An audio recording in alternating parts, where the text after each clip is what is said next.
पंजाब की पुण्य धरती पर कांग्रेस के खूनी इरादे नाकाम रहे।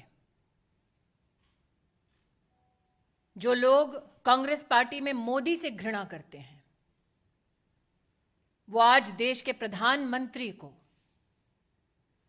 उनकी सिक्योरिटी को किस तरह से भंग किया जाए उसके लिए प्रयासरत थे। इसमें ਇਹ ਲੱਸੀ ਨੂੰ ਜਿੰਨਾ ਮਰਜ਼ੀ ਰਿੜਕੀ ਜਾਓ, ਇਹਦੇ 'ਚ ਕੁਝ ਨਹੀਂ ਹੈ। ਗੱਲ ਸਿਰਫ ਇੰਨੀ ਹੈ ਕਿ ਪ੍ਰਧਾਨ ਮੰਤਰੀ ਜੀ ਆ ਰਹੇ, ਉਹਨਾਂ ਨੇ ਉੱਥੇ ਰੈਲੀ ਕਰਨੀ ਸੀ। किसाना ने रैली ਨੂੰ रोकने वास्ते आले दाले बंदे लगा दिए। हमने उन बंदे को उठा दिया, सबको रात को उनको मना लिया, यार ना करो ऐसे। अब 70,000 कुर्सी लगी हुई, 700 बंदा वहां पहुंचा, मैं क्या करूं यार। दामन पे कोई छीट न खंजर पे कोई दाग, तुम कत्ल करो हो कि करामात करो हो।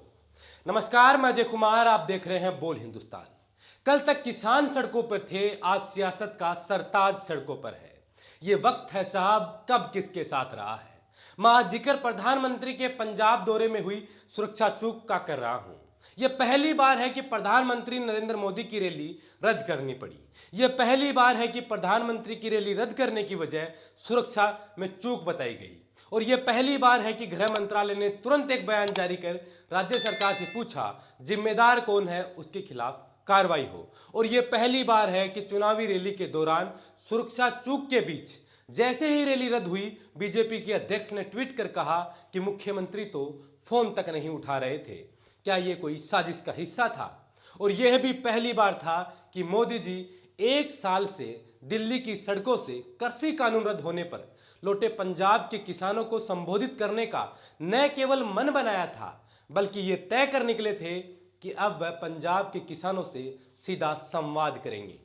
यह रैली थी फिरोजपुर की। प्रधानमंत्री हवाई मार्ग से दिल्ली से निकले और हवाई जहाज भटिंडा में लैंड होता है। भटिंडा से यह तय हुआ कि भटिंडा से फिरोजपुर तक का सफर हेलीकॉप्टर से तय करेंगे। लेकिन जब मौसम साफ नहीं हुआ तो प्रधानमंत्री के काफिले को सड़क मार्ग के जरिए हुसैनीवाला ले जाने का फैसला हुआ। भटिंडा से हुसैनीवाला के बीच की दूरी 122 किलोमीटर है। सड़क मार्ग से यह दूरी तय करने में 2 से सवा 2 घंटे का वक्त लगता है। पंजाब पुलिस के डीजीपी से एसपीजी और गृह मंत्रालय ने बात की। उनकी तरफ से जरूरी सुरक्षा इंतजामों की पुष्टि होने के बाद प्रधानमंत्री का सड़क मार्ग से सफर शुरू हुआ। जिस रास्ते से प्रधानमंत्री को रैली स्थल तक जाना था, वहां उन्हें एक फ्लाईओवर पर 15 से 20 मिनट तक के जाम में फंसे रहना पड़ा और फिर वहां से यू टर्न लेना पड़ा। और यह वाकई सुरक्षा में चूक है। देश के प्रधानमंत्री कहीं जा रहे हैं और वो उन्हें यूं रास्ते से वापस लौट आना कई सवालों को जन्म देता है। सुरक्षा की इस चूक की जिम्मेदारी तय होनी चाहिए, लेकिन प्रधानमंत्री के एक बयान ने राजनीतिक गलियारों में शोर मचा दिया। प्रधानमंत्री ने कहा कि अपने मुख्यमंत्री को थैंक यू बोलना और कहना कि मैं जिंदा वापस भटिंडा लौट आया हूं। इसके बाद राजनीतिक तू मैं शुरू होने लगी। एक दूसरी पार्टियों के बयानबाजी शुरू हो गई। पहले सुनिए कि बीजेपी से स्मृति ईरानी ने क्या कहा और फिर पलटवार में पंजाब मुख्यमंत्री चन्नी ने क्या जवाब दिया। भारत के इतिहास में आज पंजाब की पुण्य धरती पर कांग्रेस के खूनी इरादे नाकाम रहे। जो लोग कांग्रेस पार्टी में मोदी से घृणा करते हैं, वो आज देश के प्रधानमंत्री को, उनकी सिक्योरिटी को किस तरह से भंग किया जाए उसके लिए प्रयासरत थे। जो आक्रोश आप मुझ में और सुधांशु जी में देख रहे हैं, वो मात्र हमारे राजनीतिक संगठन तक सीमित नहीं है। हमने बार बार कहा, नफरत मोदी से कांग्रेस को है, हिसाब हिंदुस्तान से और हिंदुस्तान के प्रधानमंत्री से ना कीजिए। पंजाब सरकार को, कांग्रेस को आज जवाब देना होगा।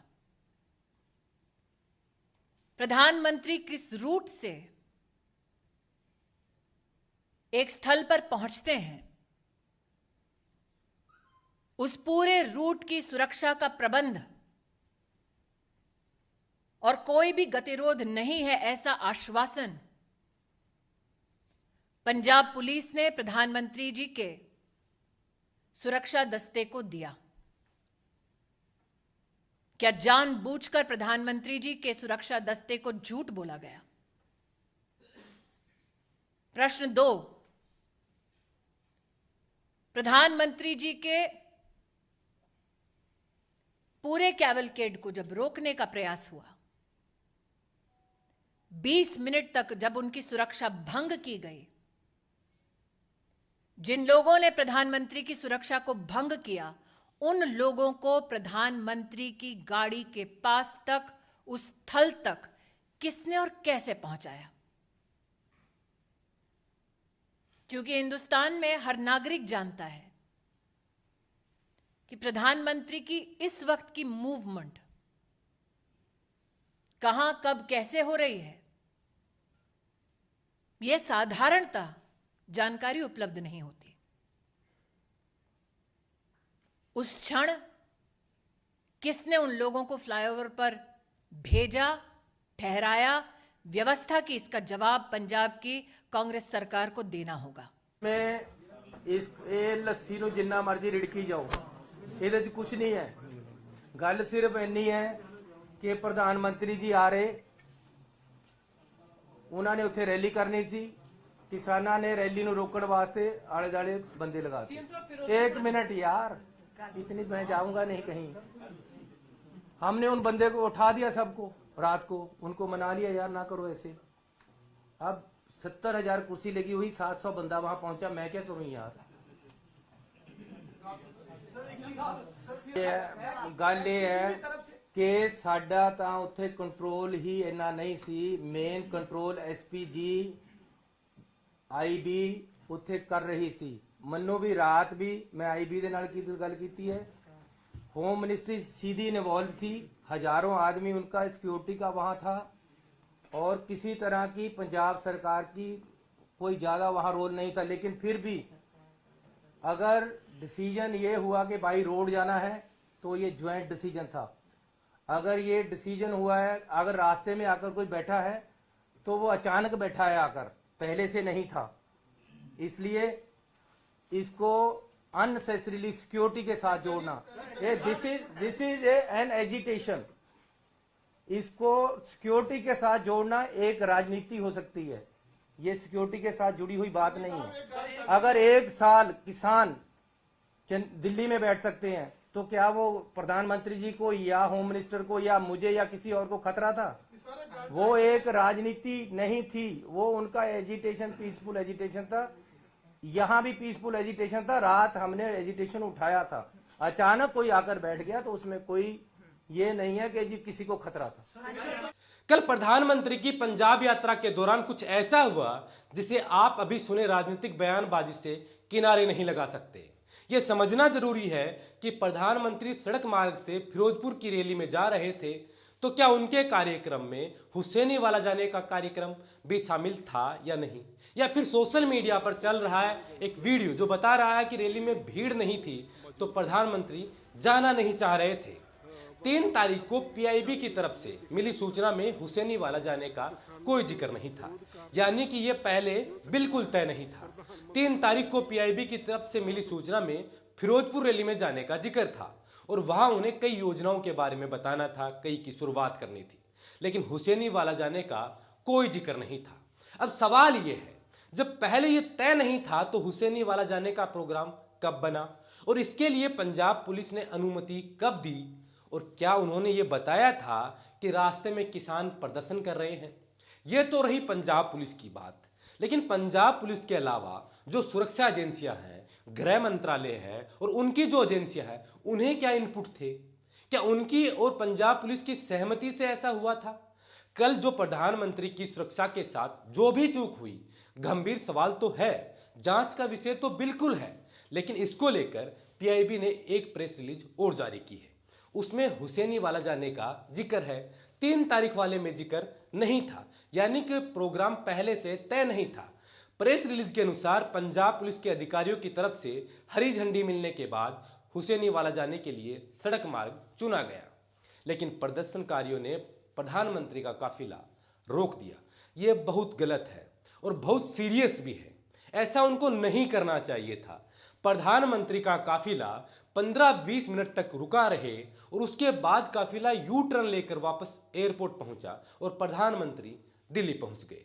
ये कोई सामान्य तो चूक है नहीं कि कोई नेता या मंत्री जा रहा था, रास्ते में लोग विरोध करने के लिए आ गए, वो वापस लौट आए। देश के प्रधानमंत्री का सवाल था, देश के प्रधानमंत्री के काफिले का सवाल था। हो सकता है कि वो अपनी पार्टी की कोई चुनावी रैली में जा रहे हों, लेकिन वो देश के प्रधानमंत्री हैं, उनकी सुरक्षा के साथ ऐसी चूक नहीं होनी चाहिए थी।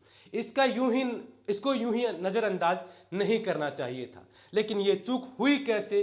क्या केवल पंजाब पुलिस की अनुमति ली गई थी या फिर गृह मंत्रालय की भी इसके साथ सहमति थी? क्या खुफिया एजेंसियों ने इसकी मंजूरी दी थी? क्या उन्हें इस बात की जानकारी थी कि किसान आगे प्रदर्शन कर रहे हैं? या फिर यात्रा शुरू होने के बाद किसान वहां पहुंचे? और अगर यात्रा के बाद किसान वहां आए तो उन्हें उस मार्ग पर क्यों आने दिया गया? और यह जानना जरूरी है कि क्या पीएम के काफिले को सूचना दी गई थी कि आगे रास्ता बंद है? गृह मंत्रालय ने पंजाब सरकार से विस्तृत रिपोर्ट मांगी है। इस सब के बाद पीएम दिल्ली लौट आए हैं।